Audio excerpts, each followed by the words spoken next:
네, 이 시간에는 하나님의 이름을 부르라라는 제목을 가지고 함께 말씀 나누도록 하겠습니다. 우리는 하나님을 자충족적인 분이시다라고 말합니다. 부족함이 없으시다는 것이죠. 그런데 왜 자충족적이신 하나님께서 이 피조 세계를 만드시고 또 우리 인간을 만드셨을까? 또 인간에게 자유의지까지 주시면서 하시고자 하셨던 일은 무엇일까? 우리가 생각해 봅니다. 이 말의 힌트는 바로 하나님께서 피조물을 만드시면서 하셨던 말씀, 보시기에 좋았더라라는 이 말씀, 그 말씀 안에 답이 있다고 봅니다.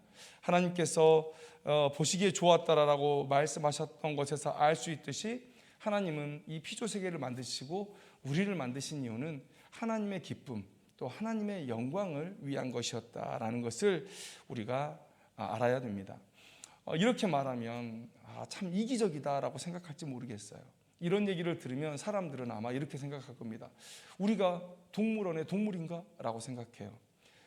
동물원을 한번 생각해 보면 요즘에 그런 얘기들을 많이 해요. 동물 복지라는 얘기를 많이 하면서 인간의 그런 기쁨을 위해서 동물을 자기의 삶의 터전을 떠나오게 해서 이렇게 콘크리트 바닥에 가둬놓는 것이 옳으냐, 쇠창살 안에 가둬놓는 것이 옳으냐, 이런 얘기를 해요. 북극곰이 한여름에 미지근한 물로 자기를 식히면서 그렇게 인간을 위해서 재롱을 부릴 때 예전에는 몰랐는데 그 동물들이 정신적으로 병들고 있다라고 합니다. 그래서 뭐 벽에 자기의 머리를 찍기도 하고 한쪽에 웅크려져서 움직이지 않는다든지 이제 이런 것들이 눈에 보이는 거죠. 그래서 이런 말씀을 드릴 수 있을 것 같아요. 우리가 동물원의 동물인가?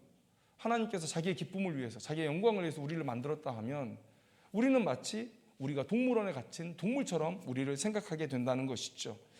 동물의 복지는 생각하지 아니하고, 동물의 마음은 생각하지 아니하고, 동물의 습성은 생각하지 아니하고, 그저 자기들의 기쁨을 위해서 동물원 만들어 놓고 동물 가둬놓는 그런 인간들, 우리들과 같은 마음으로 하나님을 생각하게 된다는 것이죠.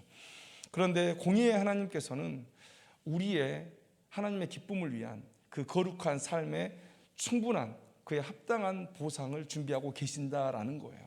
그 상급을 우리에게 약속해 주셨다라는 것이죠. 그래서 우리는 이 땅에서 원래는 없었어야 될 존재인데 하나님의 영광을 위해서 이 땅 가운데 창조됨의 그런 특권을 우리가 누리고 있고, 또 이 세상에서 하나님의 영광을 위해 살면서 영원하고 또 영광스러운 상급을 기대할 수 있는 그런 놀라운 특권을 가진 존재가 되었다라는 거예요. 그래서 우리가 하나님의 영광을 위해 살기 위해 피조되었다라는 말을 들을 때 이것은 하나님 참 이기적이네 라고 우리의 삶을 불평할 그런 제목이 아니라 마땅히 하나님 앞에 영광을 올려야 될 그런 사실이다라는 것을 우리가 알아야 된다는 것이죠. 그래서 이러한 창조주 하나님, 또 선하신 하나님을 우리가 믿는 믿음이라면 하나님의 영광을 위해 사는 삶이 당연하다라고 받아들여야 할 것입니다. 오늘 본문을 보면 하나님께서 아브라함의 삶의 모습을 우리에게 보여주고 계신데, 과연 하나님의 영광을 위한 삶은 어떤 삶인가? 여기에 한 가지 단어를 더 붙이고 싶어요. 하나님의 온전한 영광을 위한 삶은 어떤 삶인가? 이것을 오늘 하나님께서 우리에게 보여주고 계신다라는 거예요. 하나님의 영광을 위해 살았던 아브라함의 삶을 하나님께서 어떻게 축복하셨는지 우리가 함께 추적해가면서 그런 삶으로의 변화를 다짐하는 그런 귀한 시간이 되었으면 좋겠습니다. 자, 오늘 우리가 본문의 배경을 먼저 함께 나눴으면 좋겠는데요. 우리는 창세기 이야기 속에서 아브라함과 롯이 애굽에서 올라올 때 겁으로 올라와서 그들이 함께 그 좁은 땅에서 살 수 없다는 것, 그래서 아브라함이 롯을 먼저 보내고 자신이 또 살 길을 찾았다는 이야기를 우리는 알고 있습니다. 그래서 롯이 먼저 이동을 해서 소돔이라는 땅에 정착을 하게 되었고, 그리고 아브라함은 이동하고 또 이동해서 결국 헤브론이라는 곳에 정착하고 있음을 성경은 얘기해주고 있습니다. 그런데 오늘 본문을 보니까 아브라함의 조카 롯이 살던 그 지역 소돔에 전쟁이 일어납니다. 전쟁이 일어나서 이 조카 롯과 그의 가족들이 이 전쟁의 소용돌이에 휘말리게 되는 그런 이야기를 우리에게 전해주고 있습니다. 창세기 14장 1절에서 14절에 대략의 이야기가 나왔는데요. 소돔을 포함한 5 족속이 엘람 왕 그돌라오메를 섬기고 있었다고 해요. 그런데 12년을 섬기다가 13년째에 이 엘람 왕 그돌라오메를 이 5 족속이 배반하게 됩니다. 더는 너희를 섬기지 않겠다라고 선언한 것이죠. 당연히 이 엘람 왕 그돌라오멜은 화가 났을 것이고 그 배신에 대한 징계를 내려야 될 것이라 생각을 했을 것입니다. 그래서 자기의 동맹군 세 부족을 연합해서 네 부족이 이 소돔과 배반한 5 족속을 이제 공격하게 되는 것이죠. 그 전쟁에서 이 엘람 왕 그돌라오멜과 그 동맹군이 이기게 됩니다. 소돔이 패배하게 된 것이죠. 그래서 소돔에 정착해서 살던 이 롯에게 그 전쟁의 이 참화가 이제 닥치게 된 거예요. 그와 그의 가족들이 다 포로로 이제 끌려가게 되는 상황 가운데 있습니다. 전쟁에서 지면 전리품으로 전락을 하게 되는 것이니까요. 그래서 아브라함은 이 조카 롯을 구하기 위해서 자기 집에서 길리운 자 318명과 그리고 그 지역 일대에서 자기와 동맹을 맺고 살았던 그런 사람들을 모아서 이제 이 엘람 왕 그돌라오멜의 군대를 추격하게 되고요. 추격해서 전쟁에서 승리해서 이 모든 사람들을 이제 데리고 내려오는 그런 배경, 승리하고 돌아오는 그 장면이 바로 오늘 본문의 배경이라고 말씀드릴 수 있겠습니다. 자, 돌아올 때에 사회 골짜기, 왕의 골짜기라는 곳에서 2 사람을 만나게 되는데 바로 소돔 왕과 멜기세덱이죠. 멜기세덱에 대한 이야기는 뭐 여기서 더 깊이 할 건 아니고요. 하나님의 제사장이다라는 정도로만 우리가 알면 오늘 본문을 이해하는데 무리가 없을 것이라 생각이 됩니다. 자, 이 2 사람과의 만남을 통해서 아브라함의 삶의 원칙이 하나가 나타나게 되는데 오늘 그 삶의 원칙을 발견하고자 하는 것입니다. 자, 멜기세덱과의 만남, 또 멜기세덱과의 사이에서 무슨 일이 벌어졌느냐? 자, 우리가 방금 전에도 말씀드렸지만 과거 전쟁에서는요, 여러분 전쟁에서 이기면 모든 전리품을 다 그 승리한 쪽에서 가져가는 것입니다. 사람도 그리고 모든 재물도 다 갖게 되는 것이죠. 그런데 이기고 돌아오던 그런 아브라함이 당연히 모든 전리품을 가지게 될 권한이 있는 것이죠. 그런데 아브라함이 하나님의 제사장 멜기세덱에게 11조를 드리는 그런 장면이 오늘 본문에 나옵니다. 자, 이것이 무슨 행동이냐? 여러분, 멜기세덱은 아까 말씀드린 대로 하나님의 제사장이다라고 소개되고 있습니다. 자, 18절의 말씀을 보면 살렘 왕 멜기세덱이 떡과 포도주를 가지고 나왔다 이렇게 얘기하고 있어요. 여러분, 왜 떡과 포도주를 가지고 이 아브라함을 맞았을까요? 아브라함의 전쟁의 승리를 축하하기 위해서, 잔치를 베풀기 위해서 떡과 포도주를 가지고 나왔을까요? 아니죠. 그 다음 절의 이야기를 가지고 우리가 이 떡과 포도주의 그 쓰임을 우리가 예상해 봐야 되는데요. 뭐라고 되어 있냐면 떡과 포도를 가지고 나왔는데 그는 지극히 높으신 하나님의 제사장이었더라라고 말하고 있어요. 그러니까 하나님의 제사장으로서 이 멜기세덱이 하나님의 택한 백성 아브라함의 전쟁의 승리를 축하하면서 이 승리의 영광을 하나님 앞에 돌려드리기 위해서 제사를 목적으로 지금 떡과 포도주를 가지고 나온 것이라는 것을 우리가 알 수 있습니다. 자, 그러면 우리가 19절과 20절의 말씀을 어떻게 이해할 수 있을까? 자, 제가 한번 다시 읽어드리겠습니다. 그가, 그러니까 멜기세덱이 아브라함에게 축복하여 이르되 천지의 주제이시오 지극히 높으신 하나님이여 아브라함에게 복을 주옵소서. 너희 대적을 내 손에 붙이신 지극히 높으신 하나님을 찬송할지로다. 여러분, 이 말은 지금 하나님께 제사를 드리면서 이 멜기세덱이 하나님의 계시를 받아서 선포한 말씀이라고 우리가 보는 것이 맞을 것입니다. 그래서 19절의 말씀을 통해서 이 아브라함을 축복했고요. 그리고 20절의 말씀, 이 말씀은 누구에게 주신 말씀이냐? 바로 1차적으로는 아브라함이고 또 듣고 있는 모든 사람을 향해서 한 말씀이죠. 뭐라고 얘기합니까? 너희 대적을 내 손에 붙이신 지극히 높으신 하나님을 찬송할지로다. 여러분, 이 멜기세덱의 말을 통해서 지금 무슨 진리가 선포되고 있습니까? 하나님께서 이 전쟁의 공로 100%를 다 가지고 계신다는 거예요. 하나님께서 이 그돌라오멜의 이 동맹 군사들을 아브라함에게 붙이셨기 때문에 지금 아브라함이 승리할 수 있었다라는 거예요. 그러니까 20절 중반에 하매이라는 단어가 있죠. 너희 대적을 내 손에 붙이신 지극히 높으신 하나님을 찬송할지로다. 하매, 이 말은 무슨 얘기입니까? 이 말을 듣고 그 다음에 행동이 발생했다는 거예요. 인과관계를 얘기하는 것이죠. 이 얘기를 듣고 하나님께서 아브라함 너에게 이 그돌라오멜의 동맹군사를 붙여서 이기게 하셨다라는 이 얘기를 듣고 아브라함이 어떻게 행동합니까? 아브라함이 그 얻은 것에서 10분의 1을 멜기세덱에게 주었더라.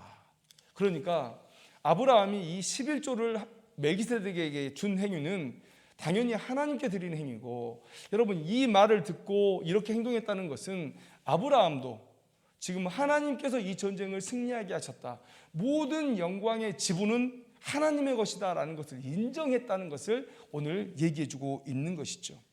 여러분, 우리는 11조가 어떤 의미를 가지고 있는지 알고 있습니다. 여러분, 우리가 11조를 드릴 때 하나님 제 거 10분의 1 떼드릴 테니까 나머지는 손대지 마세요, 여러분 이런 마음으로 11조 드리는 것 아니죠. 내게 주신 모든 것이 하나님의 것입니다. 그러나 우리가 육신을 입고 이 땅 가운데 살고 있기 때문에 하나님도 당연히 우리가 무언가를 써야 되는 것을 알고 계시기 때문에 11조를 말씀하셨을 때 10분의 9는 네가 쓰되 11조는 나에게 가져와라. 그 의미는 네가 가진 모든 것이 내 것이다, 그리고 드린 사람도 제가 가진 모든 것이 하나님의 것입니다 라는 믿음을 고백하면서 10분의 1을 하나님 앞에 드리는 것이죠. 여러분 이게 11조의 의미라는 것입니다. 그래서 아브라함은 이 10분의 1을, 성경에 처음으로 11조가 등장하는데 이 11조를 드리면서 이 전쟁의 유일한 공로자, 100% 이 영광의 지분을 가지고 계신 분은 하나님이십니다 라는 것을 인정하면서 이 11조를 드리고 있다. 여러분 이게 아브라함의 삶의 원칙이에요. 하나님의 온전한 영광, 이것이 아브라함의 삶의 원칙이었다. 이 모습은 소돔 왕과 만난 사건에서 더 명확히 드러납니다. 여러분, 소돔 왕이 아브라함을 맞으러 왔어요. 그런데 그가 아브라함을 영접하는 데는 어떤 목적이 있었습니다. 21절을 보시면 소돔 왕이 아브라함에게 이르되 사람은 내게 보내고 물품은 네가 가지라, 이렇게 얘기하고 있어요. 왕이 되려면 재물도 물론 중요하지만 백성이 중요하죠. 백성이 있어야 전쟁도 하고 땅도 차지하고 재물도 쌓을 것 아니겠습니까? 그래서 이 전쟁에서 패배하고 나라가 무너져버린 이 소돔 왕의 가장 큰 목적은 뭐냐면, 지금 아브라함이 지금 끌고 내려온 내 백성, 이 내 백성을 다시 찾는 거예요. 그런데 여러분, 우리가 앞에서도 말씀드렸듯이 전쟁은 승리한 사람이 다 가지는 것이죠. 소돔 왕과 그 동맹군들은 이 엘라만 그돌라오멜과 그 동맹군들에게 이미 다 패했어요. 완전히 끝난 전쟁이었습니다. 그런데 아브라함이 올라가서 전쟁을 뒤집고 롯과 그의 모든 가족과 뺏겼던 모든 것들을 가지고 내려온 거예요. 그러면 이 전쟁의 유일한 승자는 아브라함이고, 아브라함과 함께 전쟁했던 사람들에게 이 전리품을 가져갈 그런 자격이 있는 것입니다. 그런데 오늘 소돔 왕이 이 요구를 해요. 이 맹랑한 요구가 아닐 수 없습니다. 이거 달라는 거죠. 아마도 지금 아브라함이 데리고 온 사람들 중에 자기 백성들이 많았기 때문에 이 요구를 한 것이라고 보여집니다. 그런데 아브라함이 이 소돔 왕의 요구를 들어주는 것을 넘어서서 아예 자기가 당연히 가져야 할 모든 것들을 포기하는 그런 모습들을 보여주고 있습니다. 지금 소돔 왕과 대면하고 있는 지금 그 순간까지도 아브라함의 군대는 여전히 건재한 것이죠. 소돔 왕은 그냥 개인의 자격으로 아브라함 앞에 서 있었던 것이죠. 힘의 우위가 아직 아브라함에게 있었던 것입니다. 아브라함이 취하려면 모든 것을 다 취할 수 있었는데 아브라함이 그 모든 것을 포기해요. 23절 하반절을 보니까 뭐라고 기록합니까? 내게 속한 것은 실 한 오락이나 들매끈 한 가닥도 내가 가지지 아니하리라. 왜요? 23절 상반절을 보니까 그 이유가 기록되어 있습니다. 내 말이 내가 아브라함으로 치부하게 하였다 할까 하여 아무것도 갖지 않겠다는 거예요. 소돔 왕, 네가 나중에 아브라함 저 재산 가진 것들 전부 다 내가 준 것에서 시작된 거야. 내가 저 공의 몇십 프로는 내 몫이야 라고 영광을 취해갈까 봐 지금 아브라함이 그것을 받지 않겠다고 얘기하는 거예요. 여러분, 아브라함의 믿음 우리가 충분히 알 수 있죠. 하나님 앞에 11조를 드렸던 방금의 사건에서도 아브라함은 하나님을 정말 신실하게 믿고 있다는 것 우리가 알 수 있습니다. 그런데 아브라함이 가장 간절히 믿었던 것은 뭐냐면 하나님의 축복의 약속이에요. 하나님의 축복의 약속. 그래서 아브라함은 자신이 분명 하나님께 복을 받아서 모든 사람이 우러러보는 영광 가운데 있을 것이라는 걸 믿었습니다. 하나님께서 주신 축복을 얼마나 아브라함이 신뢰했으면 자기 아들 이삭을 번제로 바치라는 그 하나님의 명령 앞에 한 채 의심을 하지 않았어요. 자, 죽이긴 하실 것이다. 그러나 하나님께서 이삭을 약속의 아들로 정하셨으니 다시 분명히 살려주실 것이다 라는 믿음이 있었던 거예요. 그래서 아브라함은, 여러분, 아브라함이 모리아산까지 갈 때 내적으로 갈등이 있었다고 생각하면 안 돼요. 성경적인 가르침이 아닙니다. 진짜 룰루랄라 간 거예요. 하나님께서 나를 받으시더니 내 아들 이삭도 받으시는구나. 아마 이런 더 헌신할 수 있는 기쁨 가운데 그냥 룰루랄라 간 거예요. 그리고 아들을 잡으려고 한 것입니다. 왜요? 성경에 명확히 기록되어 있잖아요. 하나님께서 이삭을 살리실 것을 믿었다고. 자기 아들을 드릴 정도로 이 아브라함은 하나님의 축복의 약속을 믿고 있었던 사람이에요. 그러니까 지금 이 시점에 겨우 이 전쟁에서 승리한 이 전리품에 매달릴 인생이 아니었던 거예요. 그리고 내게 하나님께서 이렇게 놀라운 것들을 주실 텐데, 오늘 멜기세덱과의 일에서 알 수 있었던 것처럼 내게 행하신 모든 일은 다 하나님이 하신 것이고 내가 받은 모든 것은 다 하나님께서 주신 것이고, 그래서 온전한 영광은 하나님이 누리셔야 되는데 혹여 이 소돔 왕이 나중에 사람들에게 소문을 내요. 아브라함이 엄청난 거부가 되고 모든 민족이 우러러보는 그런 후손들의 조상이 되었을 때, 소돔 왕이나 소돔 왕의 후손들이 저거 내가 준 거야. 내가 준 것에서 시작한 거야. 저거 우리 소돔 나라에서부터 비롯돼서 저것들 살고 있는 거야 라고 하나님의 영광에 조그만 떡고물이라도 하나 뜯어갈까 봐 아브라함이 그것을 사전에 막고자 지금 이 얘기를 하는 거예요. 내 말이 내가 아브라함으로 치부하게 하였다 할까 하여. 여러분, 아브라함은 이런 마음인 거예요. 내가 잘 됐다면 그것은 모두 다 하나님의 공로다. 그래서 나의 모습으로 인해서, 내 후손의 모습으로 인해서 누군가가 높아져야 한다면 그것은 하나님뿐이어야 된다. 이런 마음을 가지고 지금 자신의 모든 당연한 권리인 그 전리품을 가지는 것도 포기해버리는 거예요. 다 네가 가져라. 여러분, 이 마음이 정말 귀하지 않습니까? 가져도 되는 거예요. 누가 뭐라 하지 않을 거예요. 그리고 소돔왕도 얘기하잖아요. 그래, 사람은 네가 가져. 그러나 물질은 내 거야. 이럴 수 있잖아요. 그런데 그것마저도 하나님의 온전한 영광에 조금이라도 흠이 될까 봐 그 모든 것을 다 포기해버리는, 하나님이 자신을 축복할 거라는 확고한 믿음 안에서 지금 이러한 행동들이 나오고 있어요. 아브라함의 삶의 원칙이 뭡니까? 하나님의 영광이 아니라 온전한 영광, 100%의 영광, 나의 삶의 모습으로 또 내 후손들의 모습으로 누군가 영광 받아야 된다면 하나님만이 영광 받으셔야 된다. 이런 마음으로 그가 살아내고 있다라는 거예요. 그래서 여러분, 이런 믿음을 보인, 이런 삶의 태도를 보인 아브라함에게 하나님께서 어떻게 축복하시냐. 15장 1절의 말씀을 한번 봅니다. 첫 시작이 이렇게 시작되고 있어요. 이후에 이렇게 말씀하고 있습니다. 이후에. 여러분, 이 모세가 이후에라는 표현을 쓴 이유는 무엇일까요? 이 표현을 썼다는 것은 이후에 일어난 일들이 바로 앞의 일들의 결과로 나타나고 있다라는 것을 말씀하고자 하는 거예요. 이 이후에 하나님이 아브라함을 축복하시는데 이 일의 원인은 바로 아브라함이 소돔 왕과 멜기세덱을 만났을 때 보였던 그 태도, 그 믿음의 태도, 하나님의 영광을 드높이려는 그 태도 때문에 주어진 것이다라는 것을 얘기해 주고 싶어서 모세가 이후에라는 단어를 쓴 것이죠. 자, 15장 1절 말씀, 하나님께서 아브라함을 찾아오셔서 뭐라고 말씀하십니까? 이후에 여호와의 말씀이 환상 중에 아브라함에게 임하여 이르시되 아브라함아 두려워하지 말라. 나는 내 방패요 너의 지극히 큰 상급이라.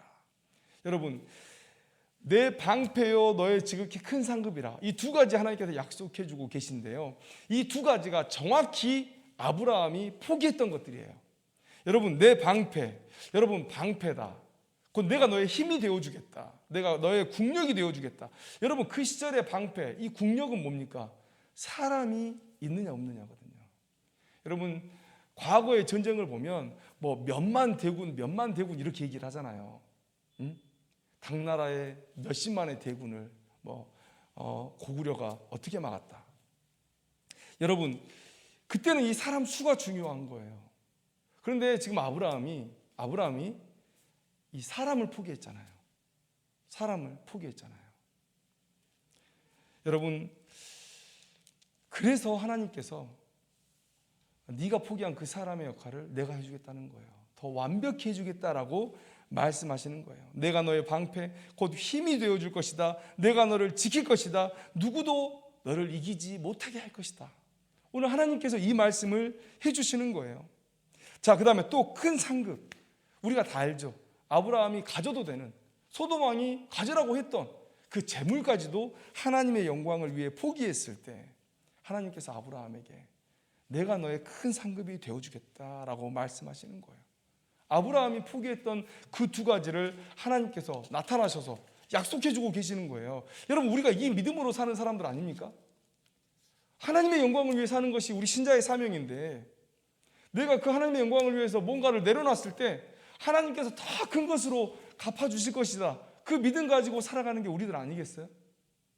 그러니까 하나님의 그 축복의 약속을 믿고 내려놓는 것들이 아깝지 않은 거예요. 남에게 베푸는 것이 아깝지 않은 거예요. 그게 신자의 삶이어야 되는데, 요즘에 믿음의 사람들이 더 탐욕스러워서 그게 문제가 되는 것이죠. 교회 안에 탐욕의 소식들을, 탐욕의 모습들이 더 많아서 그런 얘기들이 탐장을 넘어가니까 제가 말씀드리잖아요. 하나님을 더 잘 신앙한다고 말하면서 그런 행동을 하는 사람들, 그게 바로 하나님 없다는 증거 아니겠어요? 목회자가 나쁜 짓 하면 그게 하나님 없는 가장 큰 증거입니다. 목회자가 탐욕을 부리면 그게 하나님이 없다는 가장 강력한 증거가 되는 거예요, 세상 사람들에게. 그래서 우리가 받을 죄가 더 큰 것입니다. 자, 그런데 하나님께서 이 아브라함의 마음이 너무 귀하신 거예요. 그래서 그 기쁨이 막 샘솟으시는 거예요. 그래서 여기서 멈추지 않고 과거에 했던 약속들을 다시 얘기하세요. 무슨 얘기를 하십니까? 아브라함의 수건이었던 자녀에 대한 약속을 하나님께서 다시 언급해 주시고, 그 다음에 땅에 대한 약속도 하나님께서 다시 해주세요. 하늘의 무별처럼 내 자녀의 수가 많아지게 하겠다. 그리고 아브라함이 정말 이 땅 주실 거예요. 아브라함은 계속해서 그 가나안 땅 내려와서 애굽으로 갔다가 여러 지역을 지금 움직여 다니고 있잖아요. 뜨내기처럼 살고 있잖아요.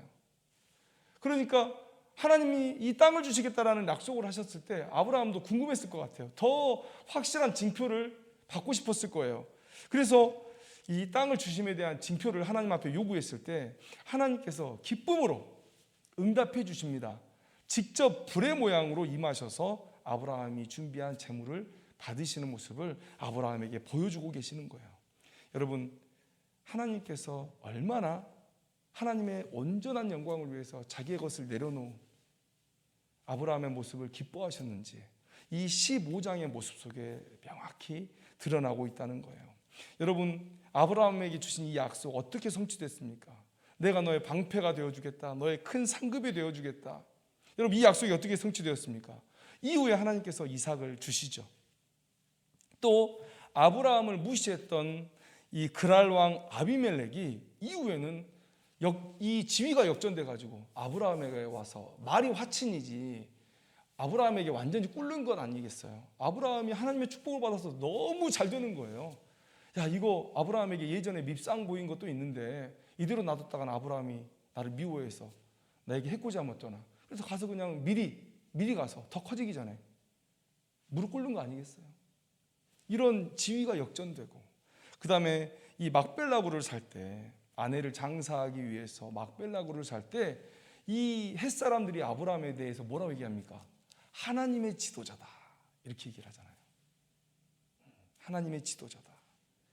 이방인 홀로 있는데 그곳에서 이 아브라함이 왕이 된 거예요.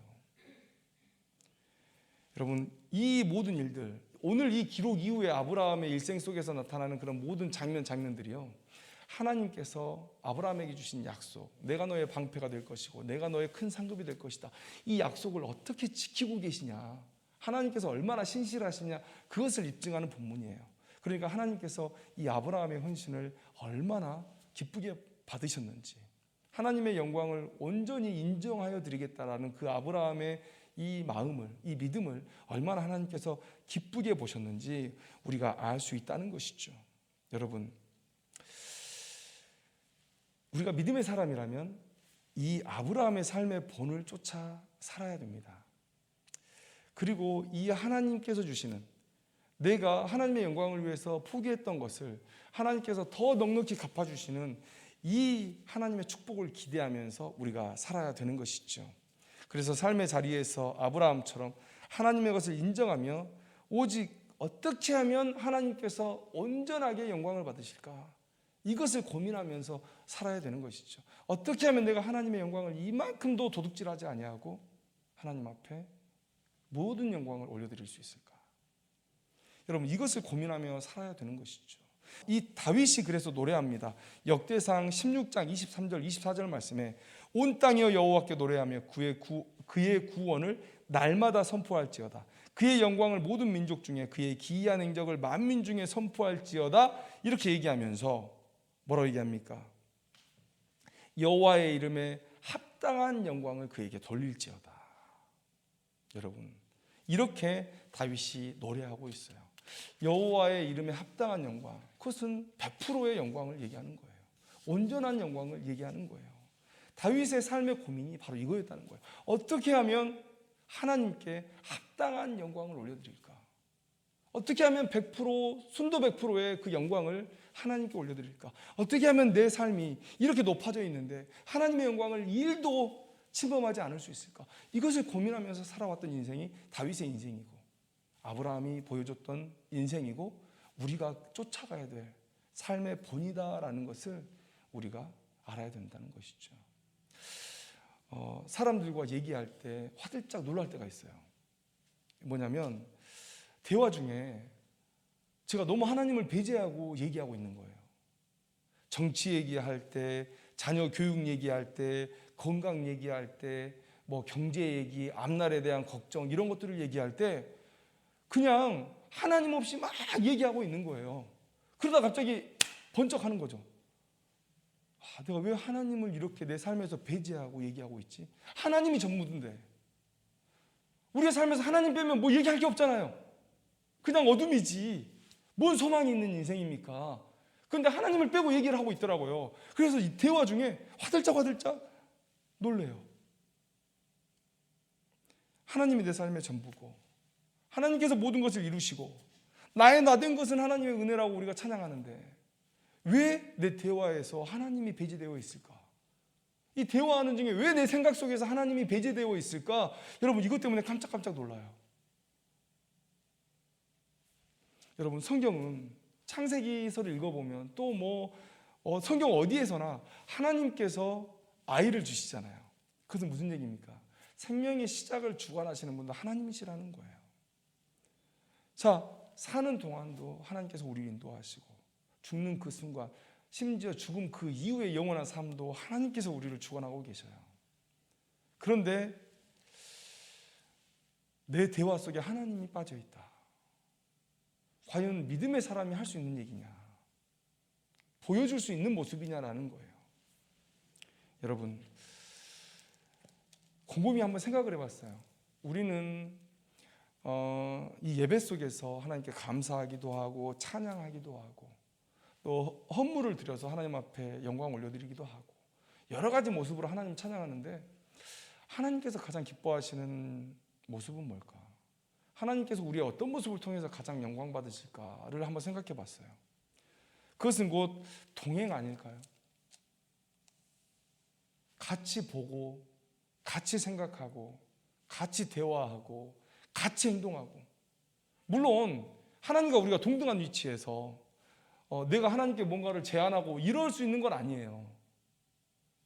논리적으로는 항상 하나님의 것이 우리에게 내려오는 게 맞죠. 그런데 그 시간이 너무 찰나적인 순간이어서, 그래서 마치 하나님과 함께하고 있는 것 같은 그런 모습들. 이 시간이 찰나적이라는 말은 무엇입니까? 어떤 일을 앞에 두고 우리는 무조건 하나님께 기도하는 거예요. 잠시도 멈추지 않고.